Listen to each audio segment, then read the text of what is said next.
Hi everyone, I'm Annalie, And I am Patricia. and we are the 50s Chicks back for another episode. And we have another Reddit story to talk about. In this one, it is a woman age 56, so it's age Good. Age appropriate. appropriate.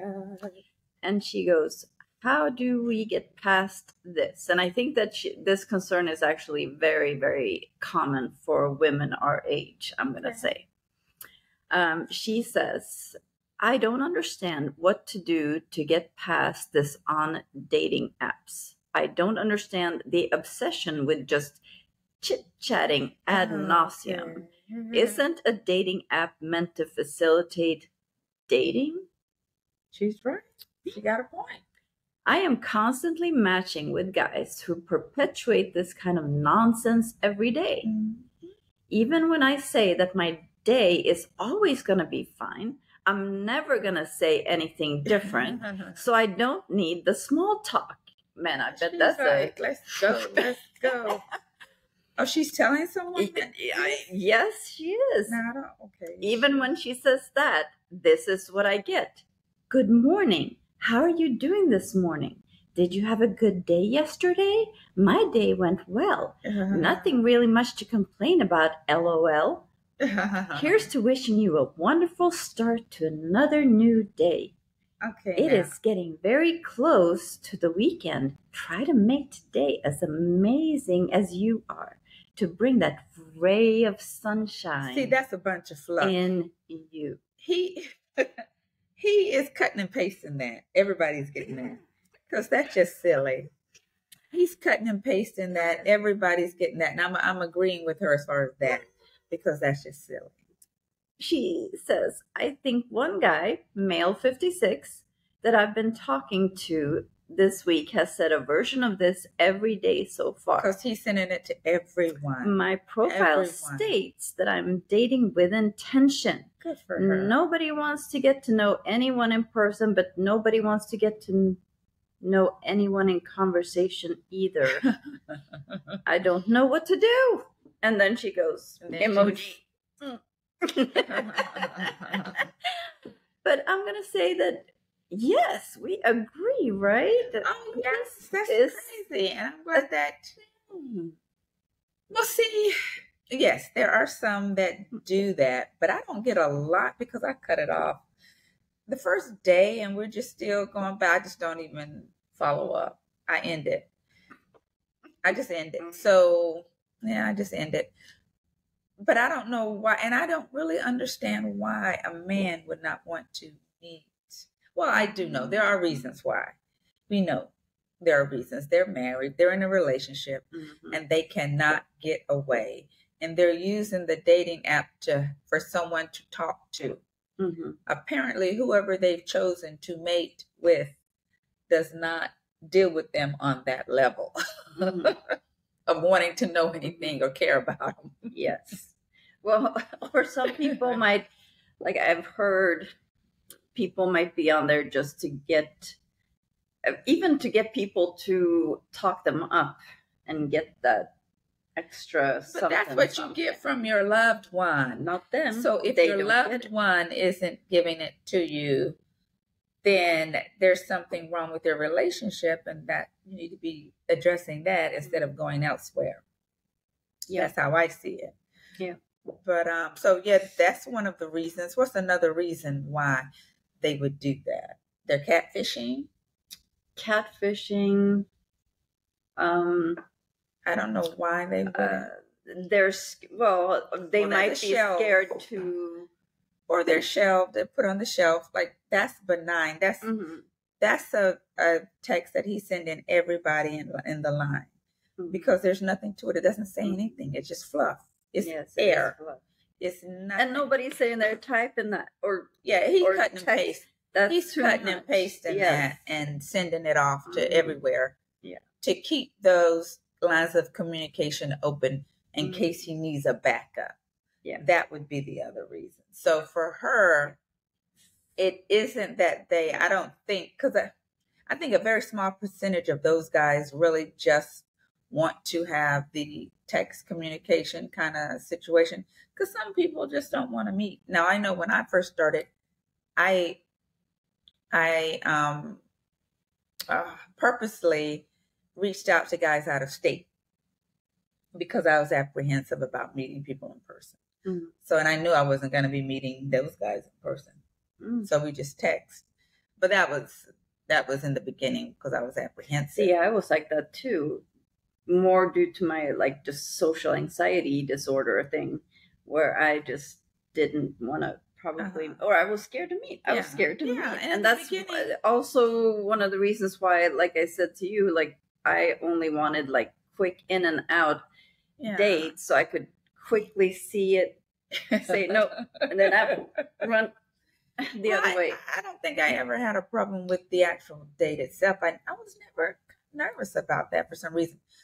But in the beginning, I just did not want to meet anyone. I don't know. I was just apprehensive about meeting, not knowing like what to say, or I don't know. I just didn't know. Yeah. So, but I definitely look out for these kind of guys because they might be married. They might be in a committed relationship. I think the majority of them are. Yes. The majority of them are already in a relationship, and then there's the group that have you put on the back burner is going to breadcrumb you out until what they've got going blows up in their face. Yes. And they need a backup.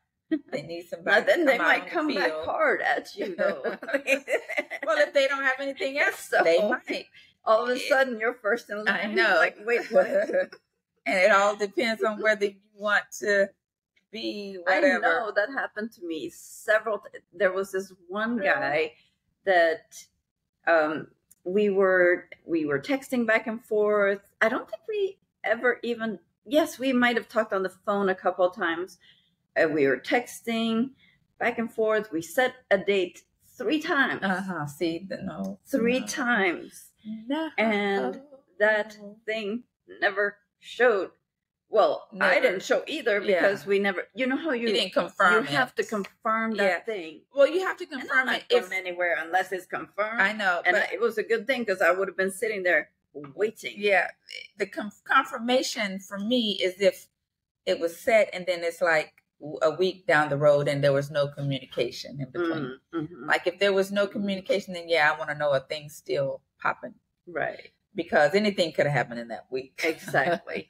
Yes. But if we were talking the whole while, then I don't really need a confirmation. Yes. No, this was not like that. It was more like, a week out. Yeah. And we'll see. And then nothing. Then silence. Nothing. Yeah. But yes, he definitely had something else going on the whole time. Yes, he did. He came back several times because his stuff didn't work. Yeah, it blew up in his face. It blew up in his face. So he came back a couple more times after that. Yeah. And yes, that didn't. I never even met him. Not once. No. After all that. Never it was just nothing. So yeah. But that. So yes, for her, and I guess to me that is not frustrating for me because I don't let it go. And that's what I would advise her. I think we should advise her. Yeah. That exact thing is that just let it go. Let it go. Let it go. Let it go. Okay, now let me stop. But because you want to limit the amount of frustration and disappointment, just let it go. Because once you see it, like a day, if I'm going a day of texting, that next day better be something different. Better be something. We better have graduated to something else. Make some plans. 3rd day, no date, and make some plans. Because time is precious. Yeah. And we don't have time to be wasting, and more times than not, they are married or in some other relationship, or they put you on the back. Yes. That's, moreover what the situation is. Because a man that is interested in a woman is going to want to meet her. Absolutely. They're going to want to meet her. So, that's how that is. Yep. And quick, because they don't want to waste their time either. Exactly, because they know you snooze, you lose. So cut it. Just cut it. Just snip it. There's no point in hanging on because don't think, but let it go. because you don't need that aggravation. I guess would the exception be for someone who is out of town though? Like, well, yeah, we talked about that. Yeah. If they are out of town, then that's not, they can't help that. But like, I think you had said a FaceTime will do. FaceTime, but not unannounced FaceTime. Oh, no one's doing that. No one's doing that. Age is nobody's doing that. I'm not. No, you're not getting an answer. That thing will ring off the. No, you're not surprised in a FaceTime, and that is something with someone you've not had any meeting with. You should not be doing that anyway. You schedule a time for that. Yes. Yeah. And I don't play that game. No, not at all. Not at all. But yeah, I guess that pretty much covers it. Yes. We would just say, cut it. And because she's frustrated, and I hate to hear that she's frustrated over this. Don't be frustrated. Just go on to the next, just chalk it up, and you're not missing out. Because I think we think, oh, but I missed. No, you're not. Because that is nothing in that was going to serve you any good purpose. Just cut it and go on to the next one. And the thing of it is, and with us girls, gals, whatever, like we think in our minds, because we're conditioned, like I think we think on the whole, like we want to attract all the men. Like if all of them aren't, what is the word? Reaching out to us, or it's this one didn't. This one, all you need is one. That's it. Only one, and that's what I came to realize. It's just one. I'm only trying to attract one, not all of them, not 10, not 20, not 30. Just one, the one right. So I think if we look at it that way, it doesn't become this overwhelming thing, and you're not thinking about you being rejected this way and that way, because you only want one anyway. Yeah. It's just the one. Yeah. And you're not going to be everybody's cup of tea. Like that's just the thing. And and just like everybody's not ours. Exactly. So, and you're going to reject people too. Yes. It's going to go left and right. Left and right. But, So yeah, I think the the what? The wisdom here is to cut it short. Yeah, cut it short. Don't put your time and energy waste your into time. it. Don't be frustrated. Just move on with your life. Move on with your life. Yep. Yes, indeed. And also, we would like for you guys to find our Facebook group, right? We're building a community of wonderful and wise women. The 3 W's. Yeah. Wonderful and wise women. Yeah. For support and friendship and what else? Guidance to get through this mess. Yes. This mess. In one piece. Yes. In one piece. And that's always been my thing. It's like being able to do this with less stress and strife and emotional upheaval. Yes. And you can find us under the 50s Chicks. Yes. Facebook group. Of course, we have our Spotify podcast, which we're trying to get out there in the world. And we're also on Twitter or whatever, X, whatever it's called. I'm always Instagram. Yes, we're on Instagram. So yes. Yep. Look us up. Yep. And I was going to say, and join this community. Help us to build it. Yes. Yeah. Live. Laugh. And connect. Thanks for tuning in. We'll see you next time. Bye.